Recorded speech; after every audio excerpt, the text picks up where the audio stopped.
The jet lag was instantly forgotten. Ethan Vance, had just returned to my $2.3 million Georgia mansion in Oakwood Estates after a much-needed 14-day trip to Europe. I opened the front door, smelled stale lavender, and heard a screech that could break glass. "Who the hell are you? Get out of my house." From the top of my curved staircase stood a woman, mid-50s, platinum hair, and astonishingly, wearing my favorite cashmere bathrobe. She pointed a trembling, manicured finger at me. "I'm calling the police right now." "You are a burglar," she screamed, already dialing. I watched, frozen in disbelief, as this stranger, standing in the foyer of the house I bought 6 months ago for a fresh start, shouted into the phone. 911? "Yes. There is an intruder. He just broke into my residence. He's a large man, and I feel threatened."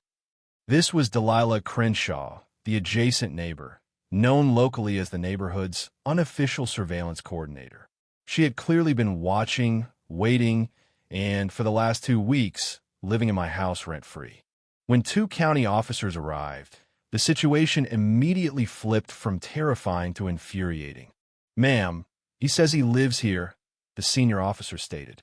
Delilah produced a stack of perfectly prepared documents, a forged, handwritten sublease agreement with a clumsily fake signature and a utility bill printed in her name. She had even had the audacity to change my Wi-Fi password to rightful owner. My attorney, Bethany Rodriguez, arrived and quickly presented my legitimate deed, mortgage statements, and passport showing my entry/exit dates. Logic, however, didn't matter. "Mr. Vance," the senior officer stated, looking deeply uncomfortable, because MS. "Crenshaw has established what the law considers reasonable doubt of ownership and is currently residing here. This is now a civil matter. We cannot legally remove her without a court order." The civil matter trap snapped shut. Delilah's plan was clear: turn an immediate criminal eviction into months of expensive, debilitating court battles designed to bleed me dry.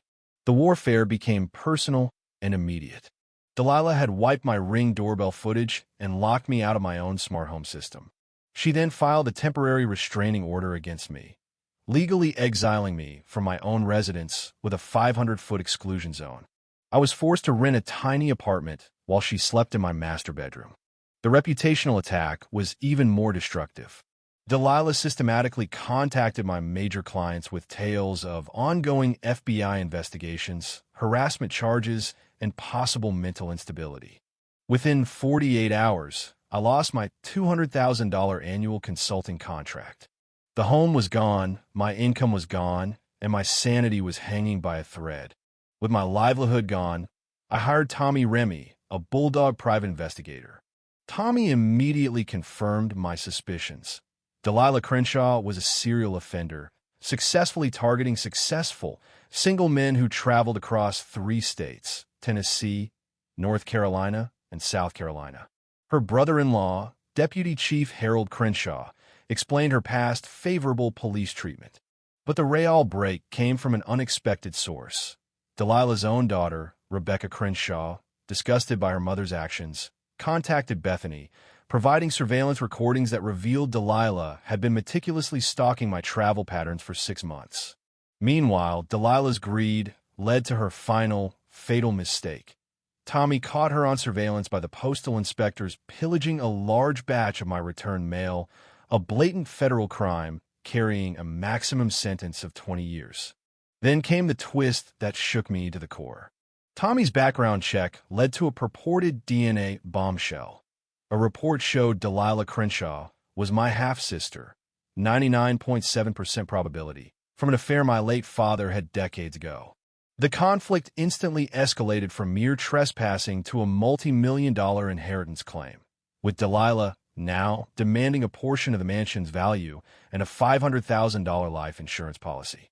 The stage for the final showdown was the Oakwood Estates Community Town Hall. My legal team's strategy was simple: let Delilah perform her case publicly, knowing her arrogance would inevitably lead to self-destruction. Delilah played the role of the grieving sister perfectly, tearfully recounting how I threatened her and illegally stole the inheritance she deserved. Then Tommy played his final hand. He broadcasted a recording of Delilah on the projector screen. It was an intercepted phone call where she admitted to Rebecca that the purported DNA evidence of their family connection was inconclusive and that she had paid a lab technician in Tennessee to alter the results. The entire family tie and her inheritance claim was a complete fabrication. The room erupted in stunned silence. But the chaos wasn't over. Exposed and cornered, Delilah, in a fit of panic, pulled out a taser, which looked convincingly like a pistol, and aimed it at the audience. Before anyone could move, Deputy Chief Krenshaw, her brother-in-law, now working with the FBI under pressure, and several U.S. Marshals rushed the room. Delilah was arrested for aggravated assault and federal mail fraud. As she was led away in handcuffs, Delilah unleashed a dramatic, self-incriminating confession to the news cameras present, admitting to premeditated stalking, forgery, and criminal conspiracy, the final piece of evidence needed for the prosecution. Justice served. The federal case against Delilah was devastating.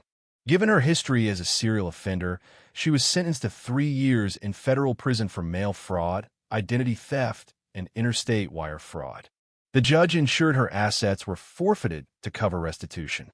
The piece finally returned to my mansion.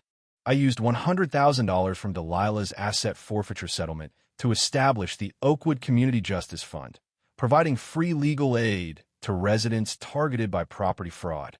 My home was mine again, and the community, awakened by the threat, transformed into a genuine neighborhood watch. The single-wide threat had been replaced by a satisfying, federal-grade victory. Tell me what you think.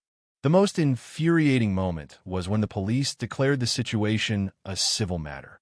Do you believe police should have the power to immediately arrest obvious squatters/intruders, or does the need for reasonable doubt protect criminals like Delilah? Share your thoughts, and let us know what legal loophole Ethan should exploit next.